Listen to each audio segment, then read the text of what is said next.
What's going on, guys? This is Miasin. So first of all, as you can probably still tell by my voice, I am still sick. And I mentioned this yesterday on my video. I think it was kind of obvious. A lot of people realized it. Hopefully things will be back to normal tomorrow or Wednesday. But anyways, today we will be reviewing the best budget decks to play in the current format, or maybe in the near future. So that's why I only have two categories. This isn't really a tier list where I'm comparing decks by how powerful they are, even though I will be talking about that. I'll also be covering how expensive they are to some degree. But I'll also be talking about, how good they are as an investment, or if they're really the kind of decks that you're playing in the short term, or if you want to have like an alternative deck just to play for fun, because you don't really, or I guess you're being tired of having to play the exact same deck every single time. But anyways, before we proceed, friendly reminder to smash the like and subscribe button. Let's try to boost up the algorithm. I know you guys can make it, so thank you guys so much in advance. And with that being said, let's get right into it. Alright, so the first deck would be Tearlaments. I don't think this is a great investment in the long run. I think it's rather a deck that you're trying to play for fun if you want to build a deck from scratch and you don't have it. The reason for that is because the only way it can be like a great investment is if Kid Kalos gets unbanned.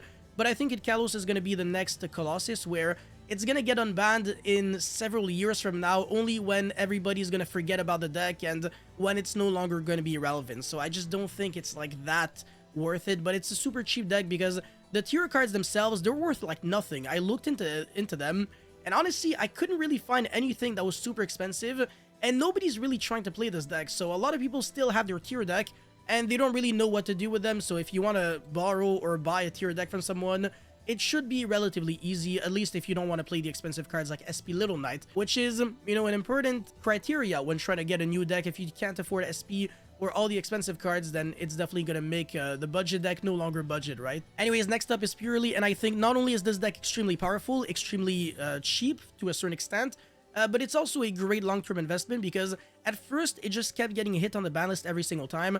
Sleepy, Delicious Memory at 1, and now everything is at 2, and I think it's just a matter of time before everything goes back to 3. And when that will happen, Purely will be absolutely insane. This deck is a very good deck at the moment. It can main deck Dimensional Fissure and just not lose to Veiler and Droll and Logbird. It doesn't lose to its own Dimensional Fissure. This deck is inherently good going second because, the Purely cards are just really strong. My Friend is insane. Expurely Noir is like one of the best boss monsters out there. You can play a lot of non-engine. There's just so many positive things I have to say about the Purely deck. It's I want to say it's like in the top 5 best decks at the moment. And the fact that it's cheap as well, again, at least for the most part, is a great reason to play, or rather to buy that deck if you don't have a deck, or I guess if you also want like another deck. So it could be your main deck or it could be your alt deck, and it's also pretty cheap, but it's not just a short-term deck. I would actually look at, playing this deck for a very long time. Labyrinth is also a great long-term investment, and the reason for that is because trap decks usually get a free pass from Konami. They don't really want to ban trap decks. They might ban some floodgates, but the trap decks themselves, they usually let them survive. Eldritch has never been hit in its entire existence, but Adamancipator, Full Power, Dragon Link and everything, Infernoble, all those decks got murdered, and Eldritch was pretty much able to kind of compete with those decks back in 2020. So it's interesting to see that Labyrinth is the kind of deck that is, fast enough to compete with all the, the combo decks out there, despite being a trap deck, because it kind of has the properties of a somewhat of a combo deck or a mid-range deck at the very least, and it's pretty cheap as well. You don't really need an extra deck. I mean, you obviously should still have one, but it could be a lot of like garbage cards and just use Pot of Extravagance or Prosperity, and you should still have some good results. So Labyrinth is a very, very good deck if you want one deck for, the long run, and you don't want to spend too much money on the extra deck. You don't really need a lot of expensive cards. Big Welcome is like 12, 15 bucks. And Lovely got reprinted, so it's also very cheap. So everything is relatively easy to get in the Labyrinth deck. The Chimera deck I don't think is a great investment because it doesn't really benefit all that much from the new Illusion support. Nightmare Apprentice was decent, but it doesn't change the fact that your deck still loses to Veiler on the Baphomet, the level 5. So it doesn't... It's not that great. Like something like really impactful would have to happen for that deck to be like very, very good for a long period of time. So I just don't think the deck is there yet, but it's still a good deck. And I don't think this deck is expensive either. Flunderies, I also don't think that this is a good long-term investment because it's walking on thin ice. All it really takes for Flunderies to become garbage is either Shifter banned, Harpy's Featherstorm banned, because the deck clearly needs both to win, right? If you have to ban like the god cards of the Flunderies deck, Flunderies Shifter and Flunderies Featherstorm, you know, you can forget about it. Or maybe if in the near future, in a format, every deck just doesn't lose to Shifter anymore, and people stop playing like Nibiru and the Bestials and Handshops that do nothing against this deck, and rather they all main deck Droll, Ash, Veil, or Imperm, this deck is gonna get bullied to death. So I don't think it's a great investment. I just don't think it's a deck that can be good for like the next 5 years. So again, correct me if I'm wrong, but I just don't think this deck is headed in like the best position. It's a deck that just pops out of nowhere every now and then because it randomly has some good matchups, but it's not consistently reliable for a full year of Yu-Gi-Oh gameplay. Vanquish Soul is also very interesting because it doesn't really get all that much support from Konami. I mean, this deck has been kind of like in a stale position ever since it existed. I think it's kind of cheap though, because you don't really need like super relevant cards in the extra deck. Like your Vanquish Soul engine itself is enough to make you win, and then you only need like a bunch of handshops with different attributes. So I guess it could become like much better in the future, but I wouldn't really rely too much on that, so I just don't think it's really worth it. The Runic engine is one of the best engines to invest in Yu-Gi-Oh! I don't think it's gonna get murdered. I do think it will eventually get hit to just a little bit, you know, Runic Fountain to 1 or Runic Tip to 1, but I don't think it's gonna get absolutely destroyed, otherwise it's gonna be completely dead content. So I don't think Konami is really going to risk it with that. They still want people to play some Runic cards, otherwise Joshua Schmidt will, you know, win less YCSs. It's unfortunate. We need Joshua to keep destroying everyone with the Runic cards. So yeah, I think it's a great investment. Anything Runic-wise, Runic Stun, Runic freaking, oh my god, there's too many decks. Everything that with Runic Iceberry, that's a great one. Anyways, Exosister, not a great investment, but there is a new card that can search Exosister Martha coming out in Animation Chronicle, something like that, with the new Galaxy Photon support, whatever. It's not bad. It does get some indirect support, but you know, Exosister is Exosister at the end of the day. It's not like a deck that is super unfair. It just random.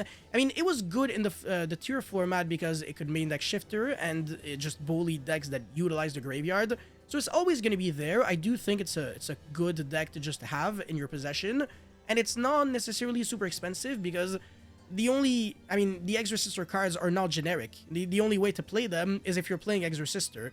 So, you know, Magnifica, even like the Starlight, is actually pretty cheap, I think. Anyways, Unchained, I want to say, is one of the best long-term investments that you can make in Yu-Gi-Oh! And the reason for that is because the Fiendsmith engine is coming out in Infinite Forbidden, which is just, it's just in time for the North American WCQ and as well as a European WCQ, and is going to be a massive boost to Unchained. We're always seeing results in the OCG where people are playing Unchained Fiendsmith and they're doing really, really well. So it's pretty much like an engine that gives you access to more level 6 Fiend monsters, so you can make the DDD Caesar even quicker, or you can make like Yama and everything. And every single Unchained card that is not Yama is cheap. Yama is like 20 bucks, and you do need 2 to 3 Yamas for your deck to function, but that's about it. Everything else is super cheap. You still need an SP Little Knight, though I'm not gonna lie. You could play like Unicorn instead, because sometimes you're locked under Fiend anyways, so it kind of works out, but yeah, preferably if you can afford SP, because Unchained Soul of Rage linking off into an SP is kind of cracked. So yeah, it's a great deck, in a good position again for the future. The Despia deck I actually don't think is a great investment because I think, I'll be honest, Sanctifier Dragon is gonna get banned in the next ban list because Gimmick Puppet Nightmare is just absolutely everywhere, and it's actually a joke when the Gimmick Puppet deck is about to get some new support. And even Gimmick Puppet Nightmare is unplayable in its own deck. I mean, I've been playing Gimmick Puppet for like 10 years, so I know that card is a joke in its own deck. It's either that this deck is still going to be a great long-term investment, or it's not, depending on what happens, but I still think it's a good deck because even without the Gimmick Puppet, it's still a very, like, insane. It's just super consistent. It has a lot of gas. It's always out there, and there's always a solution. There's always a backup plan. They banned, like, the trap card, right? Branded Expulsion, and then they just created a fusion monster that does the exact same thing. Every single time you try to hit this deck, it just doesn't work. So you know what? I changed my mind. I do think it's a great long-term investment. Traptrix deck is a fun, cheap deck. It doesn't cost a lot of money. You don't need SP. You don't need anything that's super expensive. Every single Traptrix card is worthless. I mean, it's Traptrix, so you don't really need any of them unless you're playing Traptrix as well. It's not like back in the days in like 2014, like hat format. No, hold on a second. Yeah, that was 2014, where everybody needed like bottomless and stuff like that, and Dionea, those cards were expensive. Like Parallel Exceed is like the best extender in your deck, and it's worth like 5 cents or something.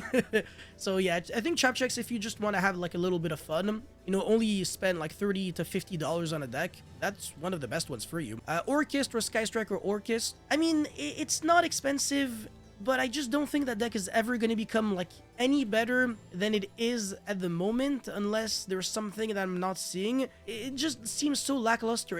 It's that kind of deck that's bad because it got power crept, not because like we're still missing some cards, because Orcust Harp Aura 3 changes nothing, Engage a 3 changes absolutely nothing. The deck just now has to compete with like Bestials, whereas before it didn't have to, and it's like an environment where just things are not going in its favor. So Orcust is just like, I'm not a big fan at the moment, and I don't think it's gonna become any better just because of that, but maybe I'm not seeing things the right way, so if you disagree with me, let me know in the comment section. Okay, Sprite is a good deck that is pretty cheap, just like, you know, just like Orcust. Every single deck in here is relatively cheap, but it does get a little bit of support every now and then, generic support that's not even supposed to be Sprite support, but anything that's a level 2. You already know that Sprite players in the Facebook group are just gonna be, you know, excited on freaking anything. Like the new Mirror Magic of the Ice Bearer from, you know, the new set, Terminal Revenge, is like indirect support because now your one-card combo can go into Toad again, because now your Swampthraw can send an Aqua monster that searches a Monster Reborn that revives back the Mirror Magic, and then you can make Toad. It's not bad, and just like Tearlaments, if the Sprite Elf, because Sprite Elf is basically Kit Kalos, the equivalent, if Sprite Elf ever gets unbanned, this deck is terrifying. Now, I do believe that Sprite is in a slightly better position than Tear, because Tear, it got murdered like infinite ways. Like the Shizus got banned, the Kit Kalos got banned, it's just no longer really good. But Sprite, it can play a lot of hand traps, so it's already very good going second.